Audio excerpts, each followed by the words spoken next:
We get you up to speed on the latest in sports. I'm Denise Tan. The PBA's winningest coach will call the shots for the national team in the coming Asian Games later this month. Tim Cohn will be joined by Richard De Losario, L.A. Tenorio, Jongwei Chico, and Josh Reyes on the bench.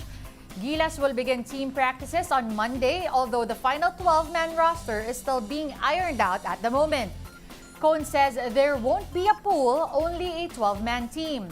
Justin Brownlee is expected to be there along with Ginebra teammates Japeth Aguilar and Scotty Thompson. But officials assure the roster will feature the best available players and will not be limited to just San Miguel-backed teams. The Asian Games kicks off on September 23 in Hangzhou, China. Gilas will open its campaign against Brunei in a bid to post a better performance than the 5th-place finish it had last 2018. Never my intention to come in here and want to be the head coach. But given the time frame of only 2 weeks before we play, we needed someone right now. So we're going to take the best available player we can get from whomever is out there.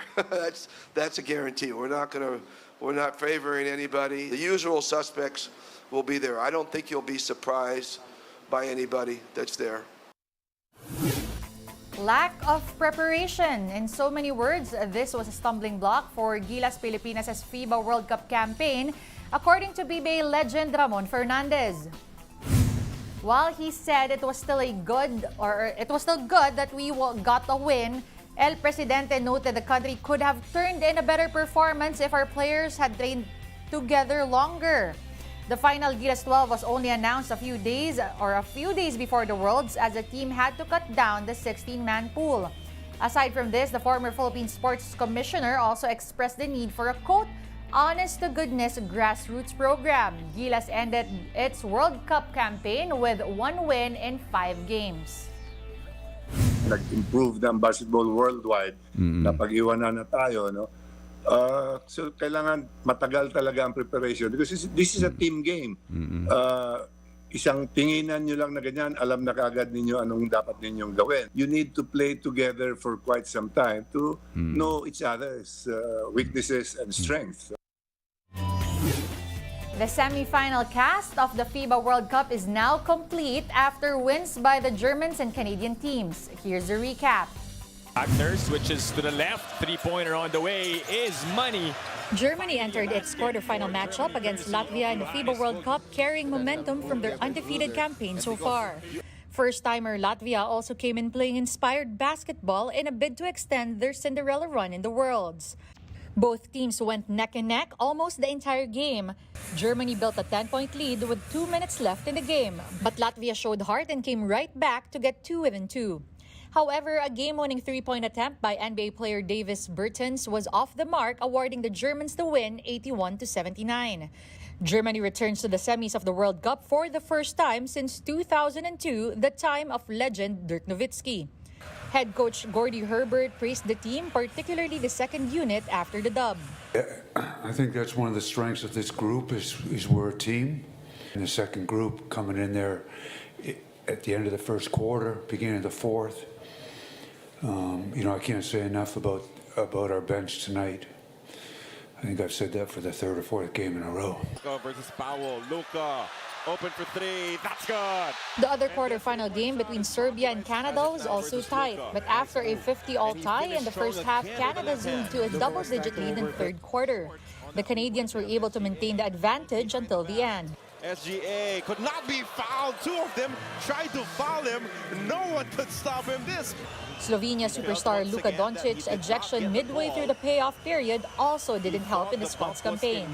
It feels great. I think we went out there and did it as a unit. Everybody played hard together. We were fighting. So I think that's the best part about it. Despite the loss, Doncic was grateful for the warm welcome by Filipino fans when he arrived here a few days ago. Luka finished with 26 points and 5 assists as Slovenia was relegated to the classification games. Really appreciate the love. It's been amazing. So many fans, they support me. So hopefully we can get them the win. And, it's been really, really amazing. So I really appreciate the love. With that, the semi-final cast of the World Cup is complete. Germany will play Team USA, who defeated Italy the other day, while Canada will take on Slovenia, which eliminated Lithuania. Both games will happen tomorrow at the Mall of Asia Arena. We're taking a timeout. The game on One News Now will return after a quick break. Stay tuned.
You're still watching the game on One News Now. I'm Denise Tan. Thanks for joining us.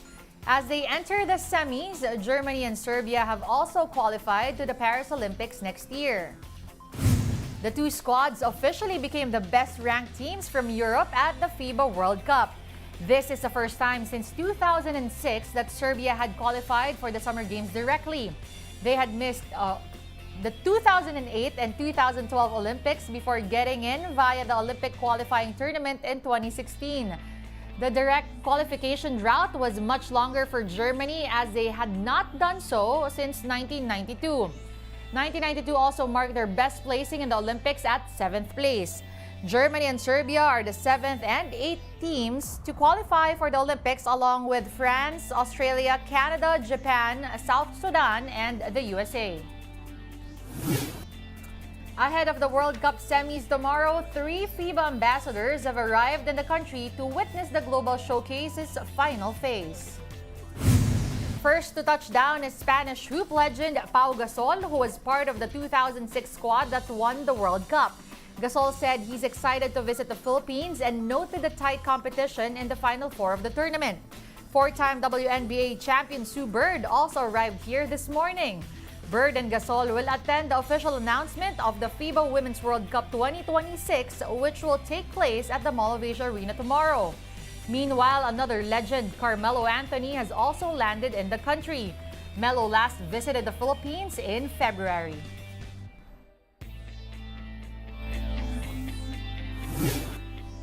Spanish footballer Jenny Hermoso has filed a criminal complaint against Football Federation head Luis Rubiales.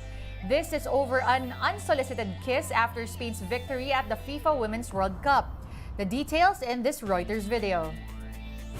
Spanish soccer star Jenny Hermoso has filed a criminal complaint against Football Federation boss Luis Rubiales over his unsolicited kiss at the World Cup. That's according to the National Prosecutor's Office on Wednesday. With the complaint, Rubiales could face criminal charges in addition to the ongoing inquiry by Spain's top sport court for serious misconduct, and an investigation by FIFA, which has provisionally suspended him from office for 90 days. Hermoso gave her testimony Tuesday, and the complaint will be processed as soon as possible, the prosecutor said. Last month, the prosecutor for Spain's High Court said that Rubiales could face a sexual assault charge, which carries a prison term of between 1 and 4 years if Hermoso were to file a complaint. Hermoso said she did not want to be kissed and that she felt, quote, vulnerable and a victim of aggression.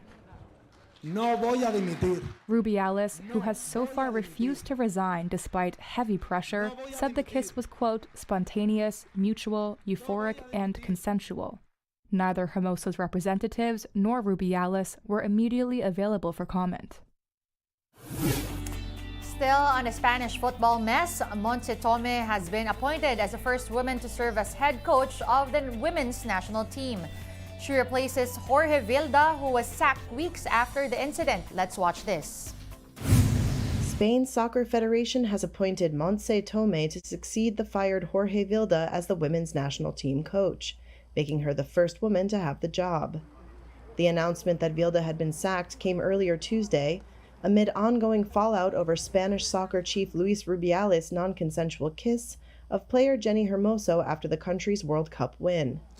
In a statement that gave no reason for his dismissal and did not mention Hermoso, Rubiales, or the scandal, RFEF thanked the 42-year-old Vilda for his, quote, extraordinary sporting legacy. FIFA suspended Rubiales just over a week ago, and many are calling for his resignation. The furor involving Rubiales has quickly spiraled into a national debate over women's rights and sexist behavior. Vilda was considered a close ally of Rubiales. He had been under fire since last year after 15 players staged a mutiny because of inadequate coaching methods and called for conditions to match those of the men's squad. Most of the players involved were cut from the team even as some demands were met. Vilda and Rubiales could not be reached for comment. The newly appointed Tome had been Vilda's assistant coach since 2018 and has since established herself as a key player in the national team's growth, the RFEF said in a statement. Get your fill of the latest in sports at onesports.ph. Meantime, the Newsday continues later at 6 p.m. I'll see you then. I'm Denise Tan. We are One News.